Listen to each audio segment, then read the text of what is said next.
officer. How's the investigation going? I see. You must be the traveler that Lady Farina mentioned. Listen, I'll be perfectly honest with you. I'd avoid getting mixed up in this whirlpool of a mess if I were you. Huh? What do you mean? Come with me and you'll see. The deceased is one of Linny's assistants, named Cal. Even though he hadn't joined the troop long, he was hardworking and everyone generally liked him. The assistants are usually in charge of setting up and inspecting the props, as well as assisting with the show and keeping the crowd engaged. As you probably saw when you were in the audience, the water tank suddenly fell and smashed the box with Cowl inside it. This is the real mystery. We've already searched the scene and were unable to find any traces of the girl. However, if you look carefully, the box was positioned directly under the water tank. The ropes holding the tank were then burned by the pyrotechnics on stage, causing them to snap. All these factors lining up so perfectly makes it hard to see this as a mere accident.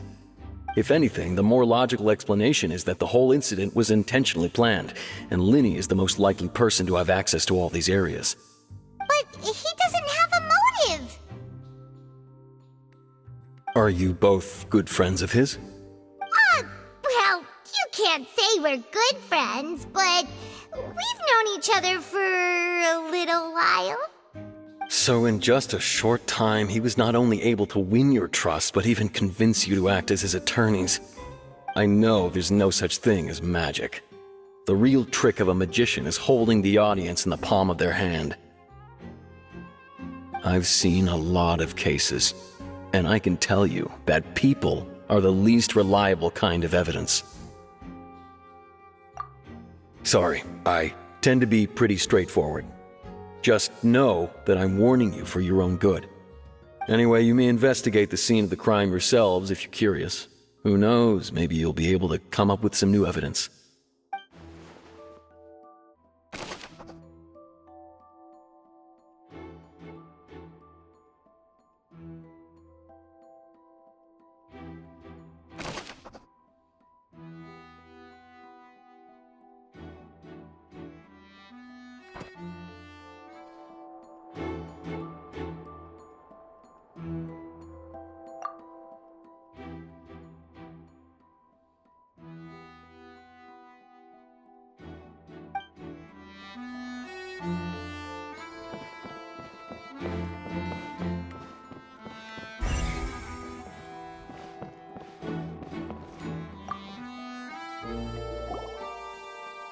The investigation team has some new findings.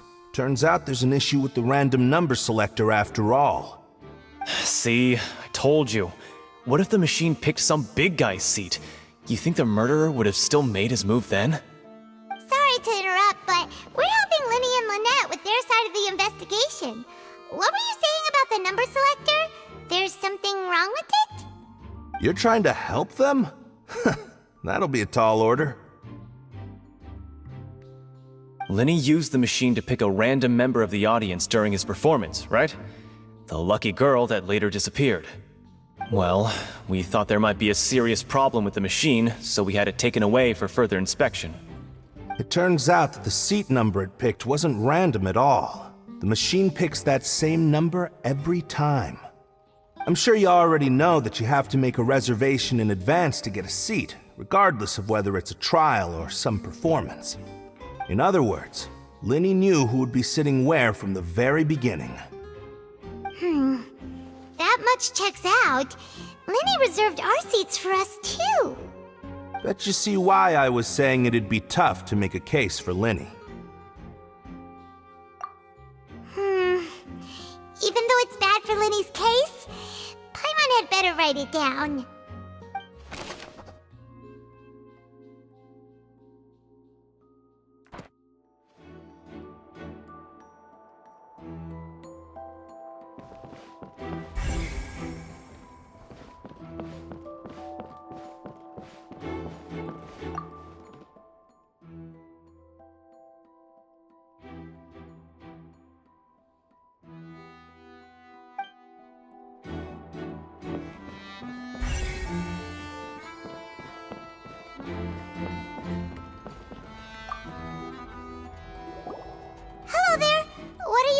investigating?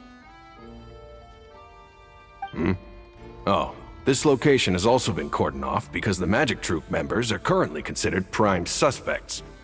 The investigation team is still collecting evidence. The seats were all booked in advance, so we were able to deduce the missing woman's identity by checking the guest list.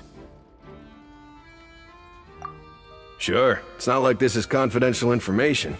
We will publish it later anyway when we petition the public to help us find the missing person.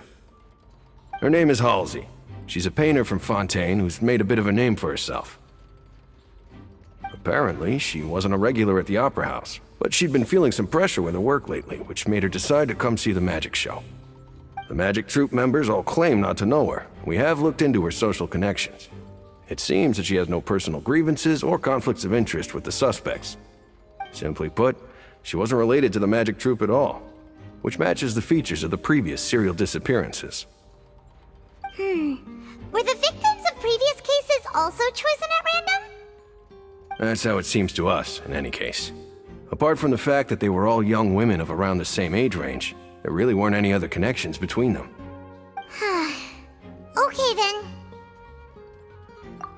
No need to be so formal. If you do happen to see the missing girl, please be sure to contact us. It is of utmost importance that we get to the bottom of these disappearances.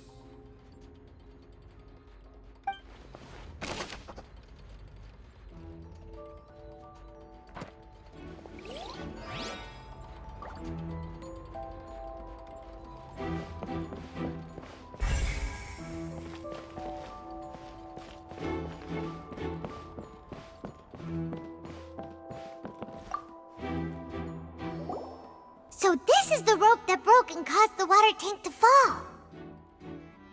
The rope looks pretty durable. How can it be burned through so quickly by fireworks? Why are you suddenly so serious, Traveler?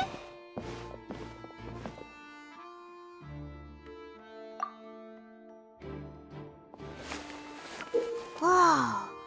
Look! This bit is made from different material! Most of it was burned away, but there's still a little bit of it left.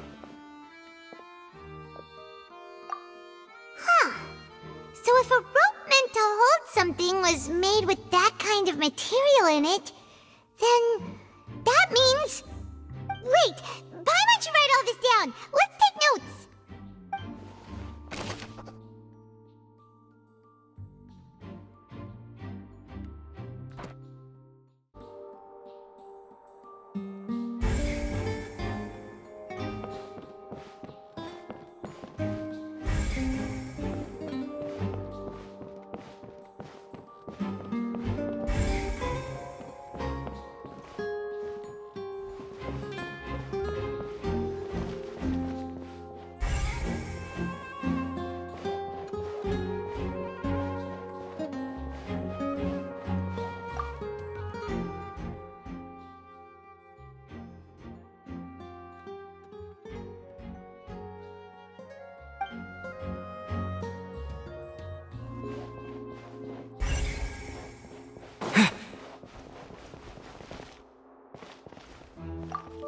Lenny's still talking to the guards.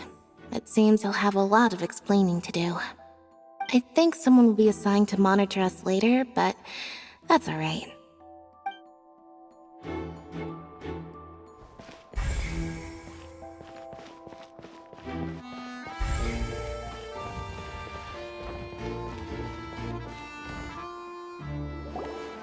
Hey, you! Yes, both of you! Over here! I've been keeping an eye on you for a while now. Huh? You mean us? That's right. If I'm not mistaken, you're also among those who wish to cut down the thorns and pursue the truth. No? And by the looks of it, you're not from Fontaine. Well, you're right on the more about that one, but who are you?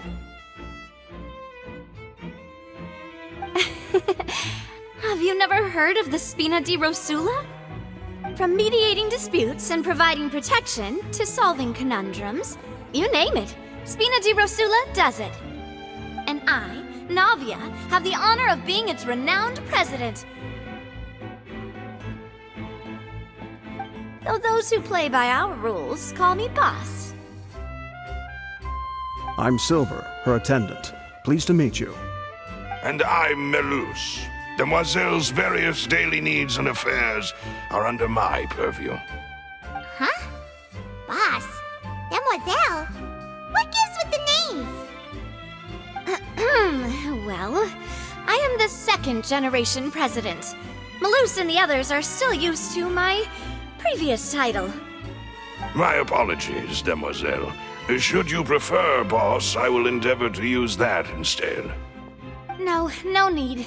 You don't have to call me boss. Just Navia is fine. Okay, if you say so. Not that we're members of Spina di Rasula anyway. All merely trifling details. Never mind. Now, back to the situation at hand. That's right. I've always kept an eye on the serial disappearance cases. My interest stems from a matter back from my father's time. Judging from the look of things, I find Linny an unlikely mastermind. Really? We think so too! That's why we're looking for clues now. But how did you come to that conclusion? Intuition, naturally. My unparalleled intuition. Farina sure was quick to point the finger at Linny without any decisive evidence whatsoever, wasn't she? But that's not uncommon for her. If you remember, the Justice had to interrupt her and ask if she was pressing charges just to keep her from getting carried away. Anyway, a trial begins the moment someone levels charges. And, of course, there was no way Farina was going to back down in that situation. Sounds more like you just don't trust the Hydro Archon. Well, what's your opinion? I must admit that she can be interesting at times, but liking her doesn't mean that I'll blindly agree with her. All right, I've answered your question. Now, it's time you answer mine. Wait a minute, did that answer count? Well, I say it does. But don't worry, you won't hear any pointless questions from me. In your opinion, do you think it's right to treat a trial like it's an opera?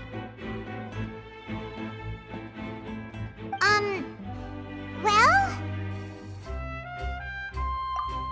And why would that be?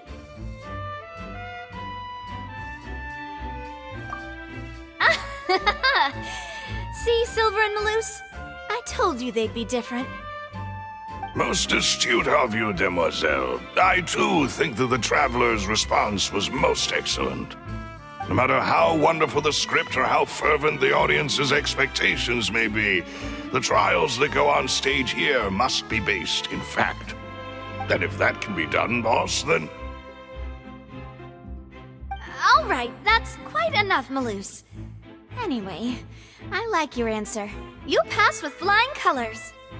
Now, I need to make some preparations, following which our joint investigation shall commence. You two shall be my assistants. Wait! Since when did we become assistants? Oh, well, I can be the assistant, sure. Or your companion, if you like. I'm really not that fussy.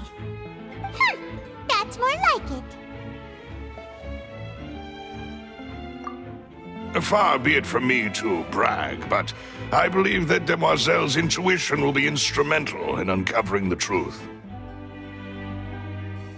You wish to save a friend from false accusations, and we wish to unravel the disappearances. In this sense, our goals are aligned. You have a point. Huh. You're quite the talker, aren't you, mister? And what about you over there? What do you think? You seem like you've got something on your mind. I have nothing to add. Oh, alrighty then. We'll be making some preparations first. Just be sure to let us know if they start revealing Linny's tricks. Thanks!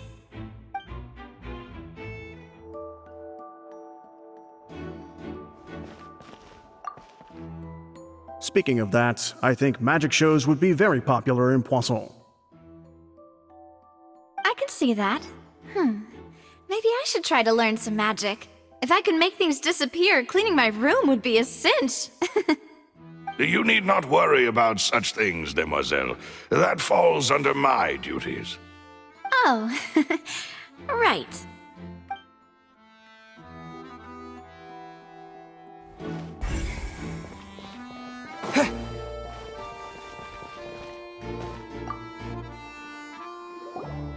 Sorry, but no one can freely enter or exit the Opera House at the moment. If you wish to leave, you must register your identity with us first. No, we're not leaving. We're representing Linny and Lynette as attorneys, so we're investigating the case. Were you always guarding this entrance? Yes, after the Chief Justice gave the order, everyone coming in or out must undergo a strict inspection. So, the missing girl couldn't have left from here, at least, not from that point on. I doubt there was much opportunity then, either. How can you be so sure, Well, because I was in charge of security near the entrance at that time. I couldn't see Linny's performance from here, which was quite a shame. Just my luck. But still, I did not abandon my post, and I stayed put no matter how loud the applause was. If someone had so much as even approached the door, I would have noticed it, let alone if they had tried to leave. We Melusines are good at that sort of thing, you know. So, it's safe to say the girl couldn't have left through here. Alright, thank you for your help. This'll be useful info.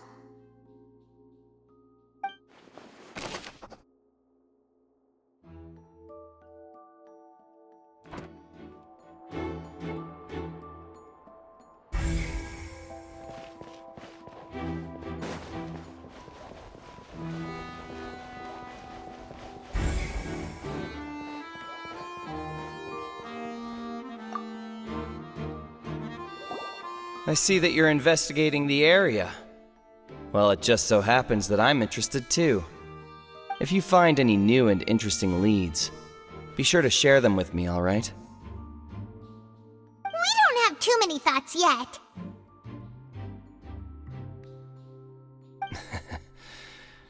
Then why don't I tell you my hypothesis first? The way I see it. And I'll start it with that loud thud. The thud? Oh, you mean the sound that happened during the countdown? Yes, exactly. It wasn't terribly loud, but I suspect that most people heard it. It's just that everyone was awaiting the results of Linny's trick with bated breath, so no one paid it much mind. But now that the incident has happened, the thud has become an important clue. That makes sense. So, what do you make of it? I'm of the opinion that it may have been the sound of Linny's accomplice, Lynette perhaps, jumping atop the water tank or something like that. And when the pyrotechnics went off, she cut the rope, sending the water tank crashing down. But wasn't the noise we heard too loud for that? Perhaps the balance wasn't right, leading to a particularly rough landing. Oh, that's true. I suppose I must reconsider. That does remind Paimon, though. What was with that sound?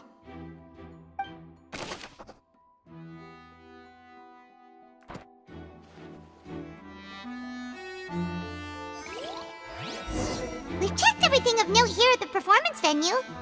Paimon wonders how Linny's discussion with the guards is going. Let's go see, shall we? Ooh, things are getting interesting, huh? We're about to see how magic is made.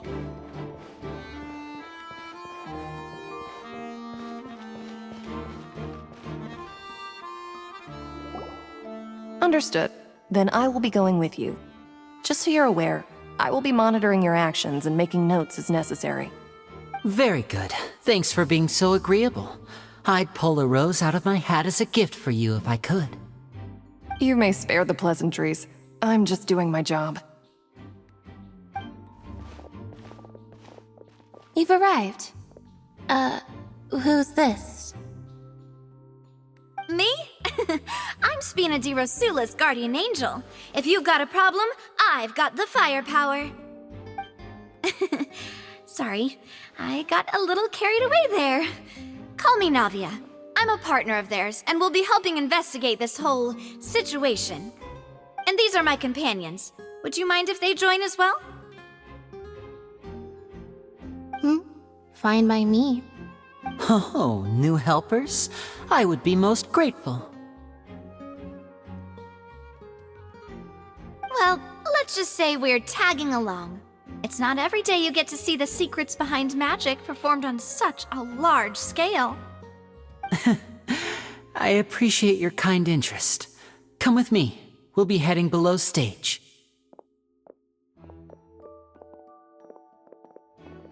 Huh? Below stage? Yes, a world of secrets is hidden beneath this magic box, prepared specifically for this switcheroo trick. But before I reveal everything, you should have a look first. Notice anything strange here?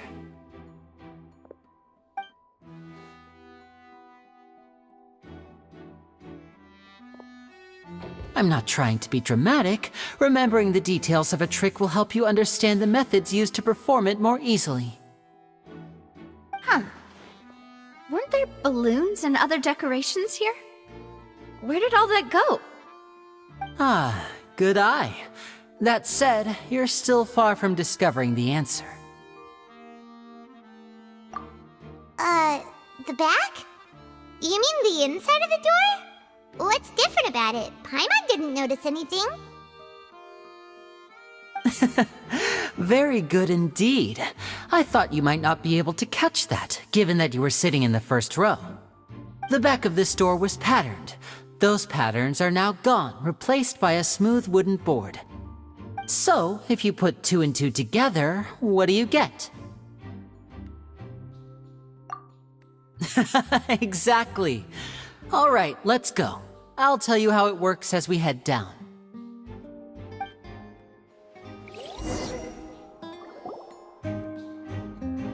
Oh, so there was a passageway under the magic box! I knew you'd figure out most of it as soon as you saw this place. The 2 magic boxes are positioned right above the 2 entrances of the tunnel. See this flatbed trolley?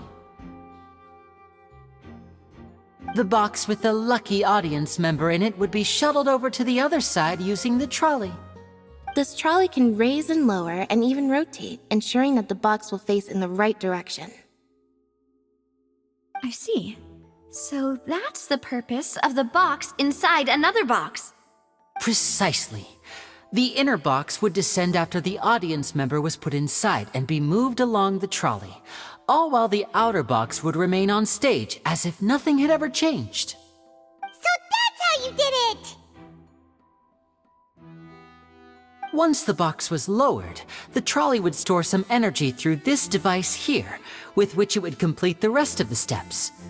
The audience member would only be able to feel some slight movements in the dark, and by the time she walked out, she would already be back on stage. Right! You were talking that whole time, and you even came out for a moment near the end! Ah, yes. A phonograph operated by Lynette was used to achieve that effect. My assistant and I had already scripted our conversation beforehand. When the countdown began, I had already gone to the opposite box via a tunnel using that ladder. And what about Lynette? Where was she? I was in the mezzanine space in the back of the box. Oh, interesting! That's how we were able to coordinate Linny's lines with the assistant. And, by the way, I was the one who walked out of the box at the end. I mean, we are twins. All it takes is a change of clothes and no one can tell who's who. And that's my favorite part of this trick. Only Lynette and I can perform it. So that's how it all worked! Wow, every detail you revealed was more amazing than the last! Lynette would briefly walk out of the box and then go back in, jumping into the tunnel and escaping before the box on the trolley could finish ascending. And then I walk out of the other box in the audience area, and the trick would be complete. The operative word here being would. But as you saw, Cal was in the box, not our audience member. She, on the other hand, mysteriously vanished. We really don't know how that happened. If not for that interlude, this would have been an astonishing trick. I probably never would have figured out how you pulled it off. And yet, to think that someone was able to use this magic trick to commit a crime. Could we have a look around? I think we can come up with some more leads. This is the scene of the crime, so Linny and Lynette are not permitted to stay here. I'll escort them back up. Yes, of course. No need to be so strict now. I won't disappear into thin air, you know. Thanks, everyone. We're counting on you.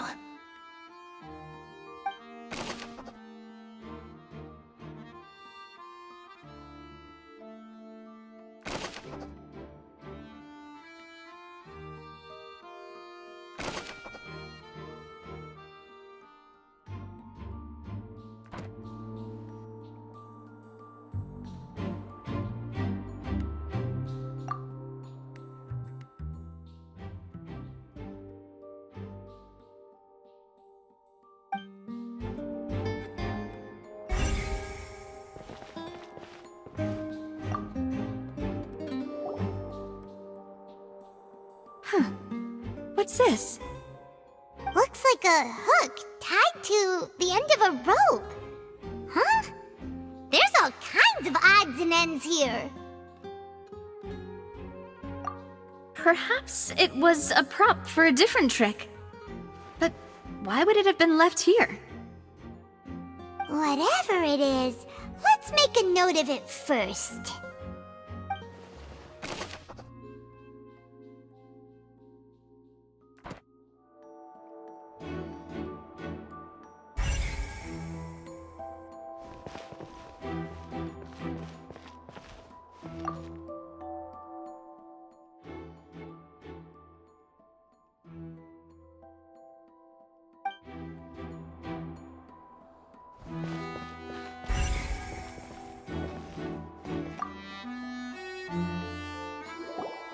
The floor is wet. Please be careful not to slip.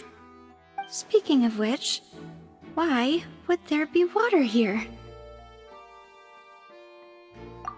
Oh, Paimon knows! It's one of those tricks where you pour water into a jug and then flip the jug over only for the water to disappear?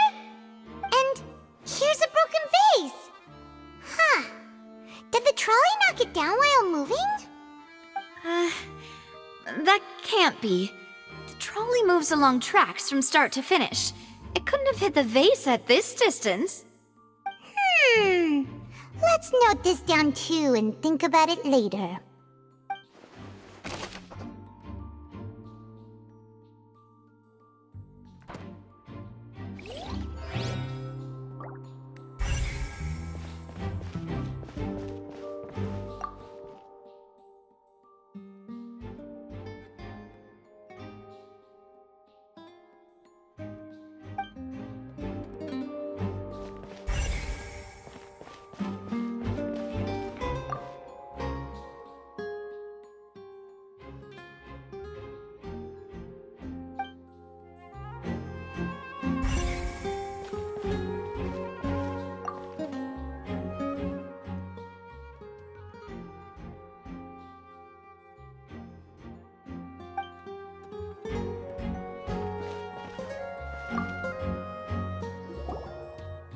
What is this place? It seems someone could fit through here. Could this have been the suspect's escape route? Alone, perhaps. But if they had to pull another person with them, the space would be too narrow. But there are no other ways in or out of here. Oh, you're right! Let Paimon write that down.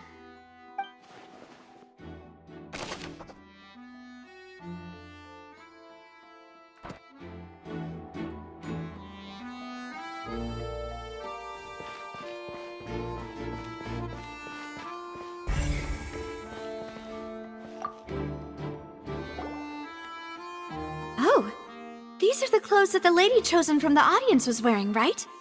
Her clothes are here, but she's nowhere to be found.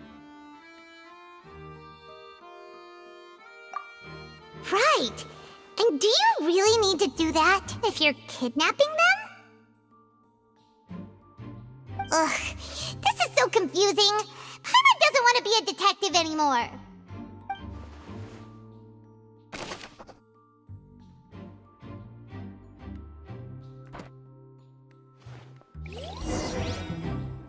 Seems we're just about done investigating down here. Yes, let's head back up.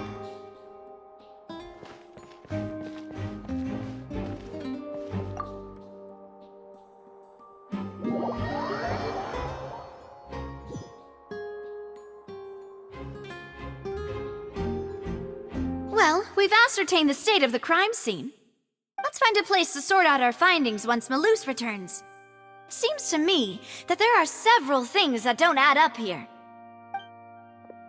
Apologies for the wait, demoiselle. So, what did the guards say? Did the criminal escape through the vent? They believe the odds of that are very low, since the vent leads to the Opera House's basement. The guards have checked the area carefully. No one left through the basement during the performance or after the incident, and no one was found hiding there. So the tunnels become like a secret chamber then! You know, like the kind you usually see in novels! The plot thickens. Halsey's disappearance and Cowell's death are both quite inexplicable. No wonder Farina was so confident in her accusation. All the current evidence points toward Linny and Lynette. In other words, the charges are very likely to be upheld unless we make some considerable progress. Charges and then trial. So if the charges are upheld, they'll announce a sentence? That's right. This is how a trial goes in the Opera House. During the proceedings, the Chief Justice and the Oratrice will hear statements from both sides. That's right. This is how indemnitium is produced. The statements from both sides, the defenses from attorneys, witness testimonies, and even the audience's emotions will all be projected on the Oratrice. To put it simply, it's as if the Oratrice has its own will, and is a judge in its own right. This also precludes any kind of favoritism on the part of the Chief Justice. And not that this has ever happened anyway. Once both sides have finished speaking, the Chief Justice will make his final decision. This, too, will be used by the Oratrice as a reference. Then, finally, the Oratrice will be consulted by officials. The result it returns is the will of justice itself. Huh? So that machine is the one that actually decides? Paimon thought Neverlet called the shots. In practice, there is very little difference. Both have always come to the same judgment, which is why people have great faith in the Chief Justice. Ah, yes, the guards also asked me to convey that none of us will be allowed to leave this place before the trial. Huh? Why? Because we've chosen to act as the twins' proxies. That makes us persons related to the case.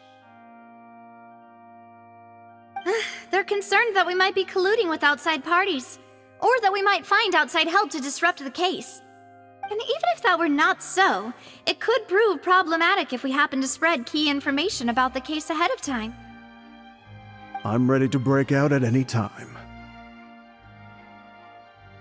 Whoa! There's no need for that! Paimon thinks they have a point. That said, are they providing food? Of course. I just hope you don't mind the lack of options. I'm afraid that catering to all tastes is not in the cards, nor is any guarantee of balanced nutrition. In that case, let's just sort out our findings together here. Pity. I was hoping to take you to try some of Fontaine's famous desserts, too. I mean, what better way to properly think through our findings than over some tea and sweets? Huh. Breaking out suddenly doesn't seem like such a bad idea after all. just kidding. Paimon will still do her best, even if there are no snacks. What do you mean, no snacks? Of course we'll have snacks. If we cannot buy some, then we'll simply make some. Huh? Here? But how? Understood, demoiselle. Everyone, please come with me.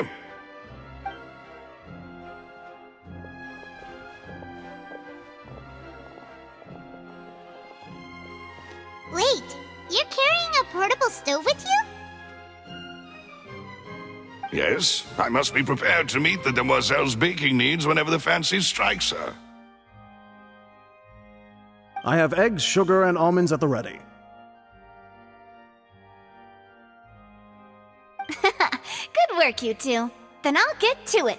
Please sit tight for a moment. You'll get to taste my awesome snacks soon enough. These three are quite the interesting group.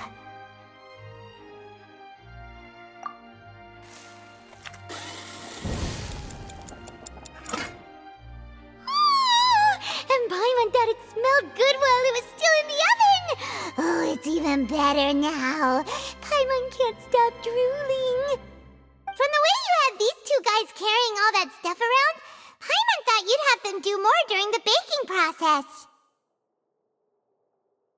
But you ended up doing the entire thing by yourself! Beating the egg whites, grinding almonds, everything! I was applauding. And I was giving encouraging smiles.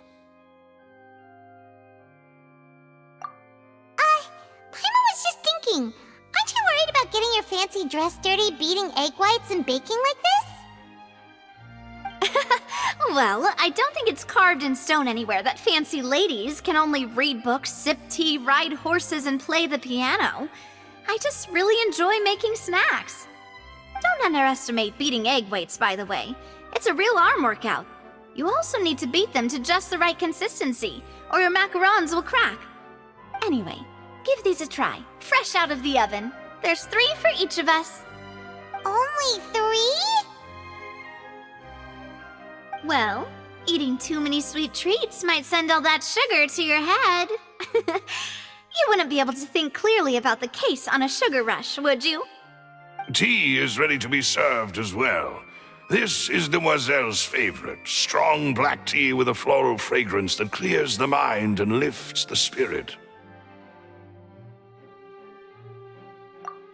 No need for concern. I'm merely doing as I should.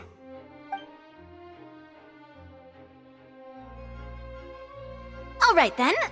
Down to business. As Paimon mentioned previously, the tunnel seems to be something of a secret chamber. However, we can assume that Linny and Lynette were not alone within it. Some criminal also occupied its sealed confines. The magician twins could have committed the crimes, of course, but they lack any logical motive. Exactly! Why would they do such a thing right when everyone was watching? The flower vase and the thud we heard during the performance could indicate some altercation between Halsey and the criminal in the tunnel, resulting in the shattering of the vase, the discarding of her clothes, and her abduction. Perhaps the criminal thought that since she was chosen from the crowd, she would be too easy to identify if she was still wearing the same clothes. Paimon thinks that makes sense, but the real trouble is... True. None of the clues we found thus far support the existence of this third person. But the only people left to consider are both technically victims, whether it's the missing girl, Halsey, or poor Cowell. Huh. Could Halsey have secretly made modifications to the magic props in order to murder Cowell before making her escape? That's right. And even if she had tampered with the setup, she would need to understand the entire trick to pull it off. Nor does she have any motive. The guards said that she has never had any dealings with the Magic Troop's members. Were we not thorough enough in our search? From the sound of things, this is turning into an impossible case. Your macarons are amazing though, Navia. They smell great! They're nice and crisp and super sweet. They are my specialty after all. And I see you've already had 5 of them. What? 5? Oh, that can't be right.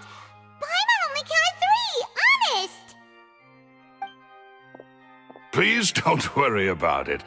At my age, a few less sweets might actually be a good thing. No. Being greedy is one thing, but Paimon knows how to count. Besides, Paimon knows that if she ate too many, then others wouldn't have enough. Wait, even you don't believe Paimon? How could you? If Paimon ate those 2 extra macarons, then may they turn into stone in her stomach! All right, we get it. Well, I suppose one of us might have gotten too engrossed in our chat and eaten them by mistake. No big deal. Malus, set up the stove again if you would. Huh? What are you doing? Making sure everyone gets 3 macarons, of course. Exactly. We don't want to trouble you.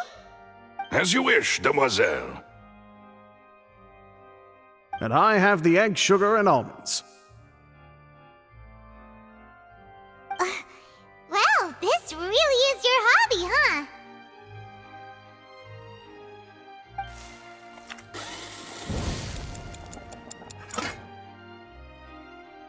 Well, that's it for snack time. I'm going to have another look around the area. I don't know what we're looking for yet, but we've still got some time. As attorneys, I suggest the 2 of you think the case over again. It would be awkward if you got all tongue-tied on stage during the trial. All right, thanks for your help and for the snacks. It was nothing. A small task for the Spina di Rosula. Silver, Malus, it's time to go. I'll be back if I find anything new.